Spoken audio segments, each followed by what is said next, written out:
Bonjour et bienvenue dans cette série de vidéos qui vous permettra de découvrir ce qu'il y a dans cette fameuse boîte Vampire V5. Vous allez comprendre, c'est une boîte qui pourrait faire même office de jeu de société puisque à l'intérieur il y a tout ce qu'il vous faut dès l'ouverture pour pouvoir faire des parties. Un livret de règles très bien détaillé, 5 decks qui vous permettra de découvrir 5 clans de l'univers de Vampire la Mascarade, 5 fiches récapitulatives qui vous permettra de comprendre ce que les decks feront en gros, et évidemment des compteurs de sang et un marqueur d'avantage.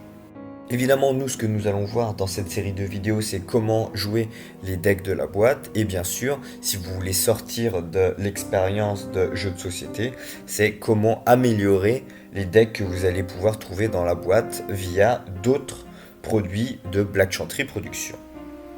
Bien évidemment, cette introduction sera commune aux 5 vidéos qui représenteront les 5 decks de la boîte, donc n'hésitez pas à la passer la prochaine fois. Voici donc le premier clan de cette fameuse boîte V5, il s'agit du clan des Malkaviens. Un clan de visionnaires, même si pour les autres vampires, tous les membres de ce clan sont tout simplement des fous. Les 3 disciplines de ce clan, c'est Obfuscate, Domination et Auspex. Vous allez voir, hein, c'est grâce à principalement Domination et Obfuscate que vous allez faire tourner ce deck. Auspex est là en support. Normalement c'est une discipline de défense, mais ce deck est très agressif, donc vous n'allez pas trop en avoir besoin. Nous allons commencer par la crypte.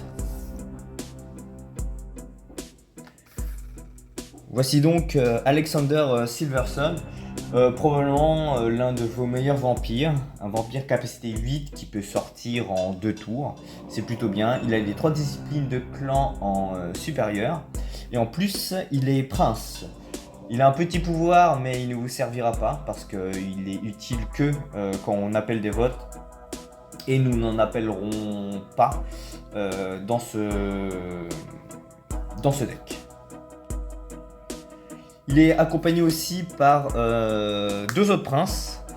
Celle de gauche, prince de Taipei, très forte parce qu'elle a domination en supérieur et c'est un vampire à 6 qui est une assez faible capacité. Malheureusement, elle n'a que Auspex Obfuscate en inférieur. Et le vampire de droite qui est le prince de Pittsburgh. Alors lui, il a que Dominate et Obfuscate en inférieur. Ça le rend clairement moins intéressant. La capacité d'avoir Auspex en supérieur est plutôt mauvaise. Donc comme vous l'aurez compris, on cherche à sortir des vampires qui ont Domination et Obfuscate. Il y a elle qui est un vampire à 3 qui a les 2 en inférieur. C'est du coup très fort. Elle qui a Obfuscate en supérieur, donc qui peut avoir facilement beaucoup de discrétion. Elle qui a Domination en inférieur. Faites bien attention parce qu'il est rare d'avoir Domination et Obfuscate en supérieur. Lui, bien sûr, qui a les 3 disciplines en inférieur et qui est capacité 4, donc un vampire qui peut sortir assez facilement. Et un peu les moutons noirs, ce sont ceux tout simplement qui n'ont pas Dominate. Ça ne sert pas à grand chose parce que vous allez passer en discrétion pour simplement faire des morsures à 1, ce n'est pas très utile. Donc voilà pour la crypte. Comme vous l'avez vu, mine de rien, c'est une crypte qui commence par des capacités 8 et qui peut facilement faire gouverner les indécis sur des capacités 6 et ensuite sortir de plus en plus de monde. Donc vraiment une crypte intéressante, même si comme je vous l'ai dit, on a rarement des disciplines de Obfuscate et de Dominate en supérieur. En ce qui concerne les cartes de maître, c'est je pense ce deck là parmi les 5 decks qui ont les meilleures cartes de maître. Tout simplement en commençant par Panorama élargi, une carte maître qui permet de fluidifier la crypte. Ça vous coûte 1, c'est trivial et en plus ça vous permet de faire gagner 2, donc vous avez gagné 1 tout simplement dans l'affaire. En fin de partie, c'est très fort. Il y a aussi Rêve du Sphinx, probablement la meilleure carte maître du jeu. Pour un de réserve, elle vous permet 3 utilisations, soit d'influencer plus vite, soit d'avoir plus de cartes dans votre main pour des tours très percutants. Clairement, cette carte, elle est toujours bien, même si son défaut c'est qu'elle est unique et du coup elle peut se faire contester. Ensuite, en carte de clan, il y a tout simplement le terrain de chasse des Malkaviens. Pour 2 de réserve, faire gagner 1 à chaque tour, c'est très fort.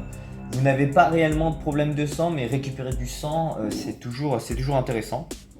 Notamment grâce à Poupée de sang, qui vous permet de drainer un petit peu vos vampires pour récupérer de la réserve, pour évidemment pouvoir influencer sur d'autres vampires. Ensuite, en support, il y a tout simplement Vivre en ville, une carte triviale qui donne 1 point de sang à l'un de vos vampires. Ça peut l'empêcher de chasser, c'est fort. C'est pas non plus ultime, mais voilà, ça a le mérite d'exister.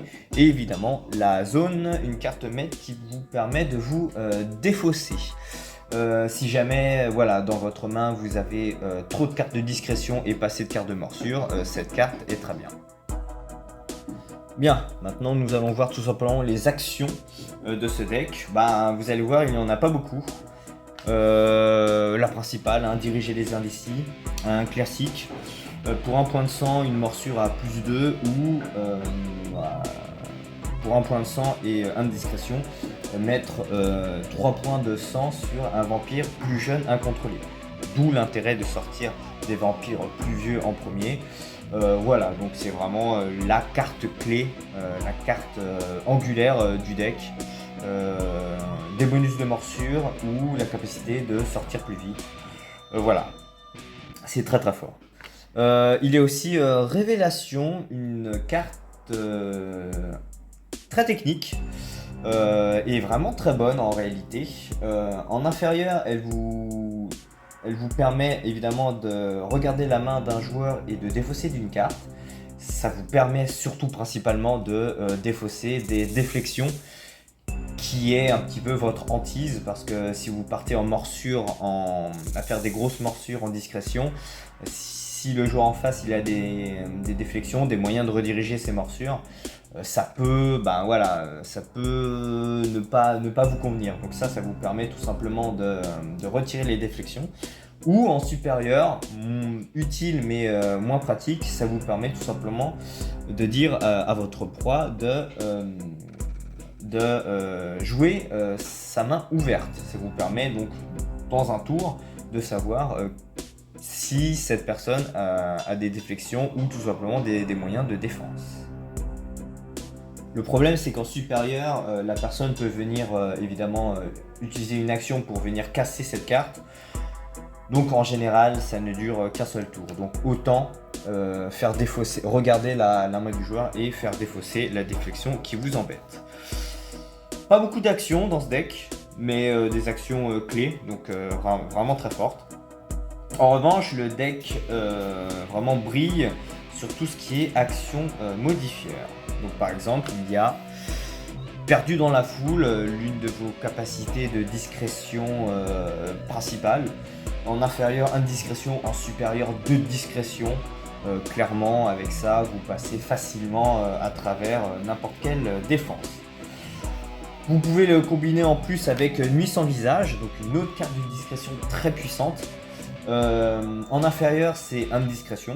Ça c'est un classique chez Obfuscate. Mais en supérieur, c'est n'importe quel vampire, en réalité n'importe quel serviteur qui a essayé de bloquer l'action. Si jamais cette action réussit, ce vampire, enfin ce serviteur, se retrouvera incliné. Et donc en gros, ça veut dire que ça laissera le champ libre pour vos autres vampires. Puisqu'on le rappelle, un vampire incliné ne peut tout simplement pas bloquer. Ensuite, il y a Masquer l'Assemblée, une carte de discrétion que moi personnellement je n'aime pas. En inférieur, c'est indiscrétion, donc comme les autres. Et en supérieur, ça permet de donner 1 de discrétion à un autre vampire ou à un autre serviteur. En gros, en général, le but de cette carte, c'est de donner indiscrétion à un allié ou à un vampire qui n'a pas Obfuscate et qui n'a pas accès à de la discrétion naturelle. Donc ça peut être bien dans certaines circonstances, mais dans ce cas de figure, tous vos vampires ont Obfuscate. Donc en fait, ça ne sert à rien. On l'utilise en inférieur pour avoir indiscrétion et c'est tout. Voilà, bah, ça fait toujours indiscrétion, mais c'est pas la meilleure carte. Ensuite, il y a une carte très très intéressante quand on joue avec des grosses morsures, quand on joue Bleed Steals, c'est-à-dire mission d'espionnage. Faire des grosses morsures en discrétion, c'est bien. L'ennui, c'est que, comme je l'ai déjà dit, si jamais votre action part dans une cible que vous n'avez pas choisie à cause des redirections de morsures, et ben ça ne vous plaît pas. En revanche, grâce à cette carte, ça vous permet d'annuler la morsure, une morsure qui aurait été malencontreusement redirigée, et mettre cette morsure à 0, c'est-à-dire que vous ne risquez pas de tuer quelqu'un que vous ne voulez pas encore tuer. Ensuite, en autre carte de Obfuscate, et ben, il y a tout simplement englouti par la nuit. Indiscrétion en inférieur et en supérieur une manœuvre, c'est-à-dire que c'est un moyen de défense en combat. Vous allez voir, hein, en combat, vous êtes très faible, voire vous êtes quasiment inexistant. Donc c'est votre seul moyen de défense. Ensuite, en dehors des cartes de discrétion de Obfuscate, vous avez aussi des actions modifieurs en domination. Par exemple, sociabilisation, plus 1 de morsure ou plus 1 de morsure et plus 1 de discrétion. Ça coûte pas de sang, c'est très fort. C'est toujours agréable quand on la joue, mais c'est pas la carte surpuissante. Évidemment, présage de la destruction. Plus 1 de morsure ou plus 3 si le joueur ciblé a moins de 9 de réserve, donc très très fort pour tout ce qui est finisher. Et bien sûr, conditionnement, hein, en inférieur plus 2 de morsure et en supérieur plus 3 de morsure. Celle-là coûte un peu de sang, mais franchement ça vaut le coup. Donc voilà pour les actions modifieurs, hein, comme vous l'avez vu, donc vraiment des bonus de morsure et des bonus de discrétion. Ça vous permet de, si jamais votre proie a une mauvaise défense, vous passez tranquillement et vous le tuez très très très vite. En carte de défense, il y a sur le qui-vive, un classique, hein, pour pouvoir jouer des cartes de défense comme si on était redressé ou bloqué comme si on était redressé. Faites attention, hein, si vous décidez de bloquer. En général, c'est pas... voilà, comme je vous l'ai dit, en combat, vous êtes très faible, donc soyez attentifs. Yeux d'Argus, une très très bonne carte de défense. Là, dans ce cas de figure, c'est pas non plus une carte ultime. En gros, en inférieur, ça vous donne plus d'interception sur les actions non dirigées qui vous ciblent. À part des morsures, je vois pas pourquoi vous la jouerez. Et en supérieur, ça fait comme un sur le qui-vive. Comme je vous l'ai dit, hein, ce deck n'est pas réputé pour avoir une grosse défense. Donc voilà, pas très très intéressant. Évidemment, le duo déflexion et distraction télépathique. Déflexion, les deux, ce sont principalement des redirections de morsures. Donc c'est ce que je vous ai dit, hein, ça vous permet vraiment de gérer un petit peu tout ce qui est morsure, donc, et avoir un potentiel en plus offensif supplémentaire, puisque une morsure redirigée sur votre proie, et ben c'est probablement des points de dégâts que vous voulez. Donc voilà pour tout ce qui est revue des cartes de ce deck, où comme vous avez pu le constater, il n'y en a pas beaucoup, mais elles sont relativement très puissantes. Moi, ce que je vous conseille, c'est si jamais vous voulez partir dans le deck building, retirer ce jeu d'Argus, ça ne vous sert pas réellement. Gardez peut-être quelques sur le qui-vive, hein, c'est toujours utile pour tout ce qui est déflexion et distraction télépathique.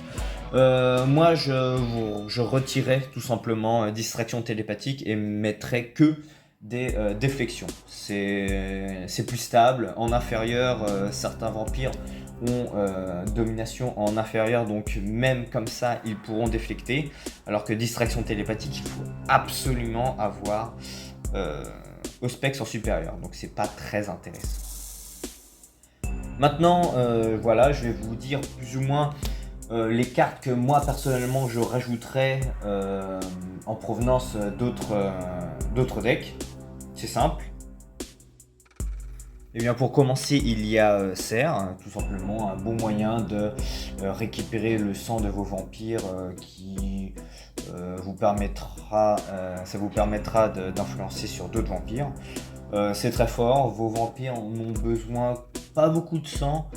Évitez non plus de trop les vider, mais normalement il y aura les poupées de sang et les calices qui vous permettront de pallier au moment T de savoir combien de sang il vous faudra. Donc comme je vous l'ai dit, hein, calice, vaisselle, c'est un peu comme poupée de sang, ça vous permet de plus facilement gérer le sang sur vos vampires.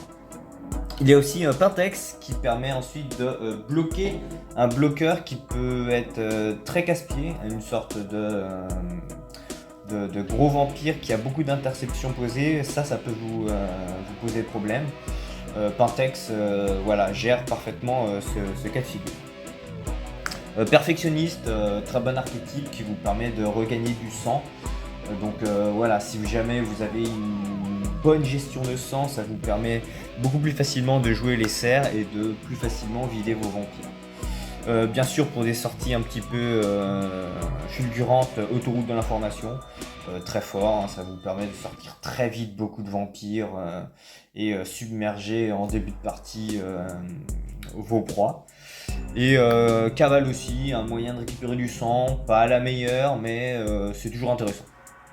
C'est toujours intéressant, à vous de faire votre choix en termes de récupération de sang et de réserve. Il y a aussi une autre carte qui est vraiment extrêmement forte. Usurpation de l'ancien, une carte de discrétion. Contrairement aux autres cartes de discrétion, celle-ci coûte du sang, mais vu son effet, ça vaut le coup. En inférieur, plus indiscrétion. En supérieur, tout simplement désigner un vampire qui ne pourra pas bloquer. C'est très fort. C'est très fort, comme je l'ai dit précédemment, si jamais il y a un vampire qui a beaucoup d'interceptions de base, ça peut passer facilement à travers ce vampire. Et bon, après, ensuite, je vous le déconseille, mais sans laisser de traces. Si jamais vous avez peur de tout ce qui est combat, ça peut dépanner. Voilà, c'est une carte de combat qui met fin au combat. En obfuscate, il faut absolument obfuscate supérieur pour faire combat end. En inférieur, vous pouvez le faire, mais uniquement quand vous êtes à longue distance. Ça n'arrivera pas si vous avez obfuscate en inférieur. Voilà, hein, comme vous avez pu le constater, un deck simple mais efficace. En termes de proportion, voilà, c'est à vous de voir si vous voulez être plus agressif, plus de discrétion. Le deck peut paraître simple et bête, mais en réalité il ne l'est pas du tout. Votre principale qualité, si vous voulez jouer parfaitement ce deck, c'est la gestion de votre main. C'est savoir s'il vous faudra beaucoup ou pas beaucoup de discrétion et bien savoir jauger. Et avec ça, vous pouvez facilement essayer de construire un deck en fonction de vos préférences. Si vous voulez utiliser très peu de cartes de discrétion et principalement vous dire de toute manière au pire je me fais bloquer, vous avez une combinaison très simple, hein, c'est 2 cartes de discrétion. vous permettent de passer beaucoup de défense déjà de base avec juste 2 cartes. Plus de discrétion et en plus des capacités de ce qu'on appelle des block fails, c'est-à-dire de dire ce vampire là ne pourra pas bloquer. En réalité c'est très fort, hein. Il y a déjà, vous passez beaucoup de défense comme ça. Donc voilà, hein, ça c'était donc le premier deck de la boîte, le deck des Malkaviens. J'espère que cette vidéo vous aura plu et à bientôt pour d'autres, les autres decks de cette boîte.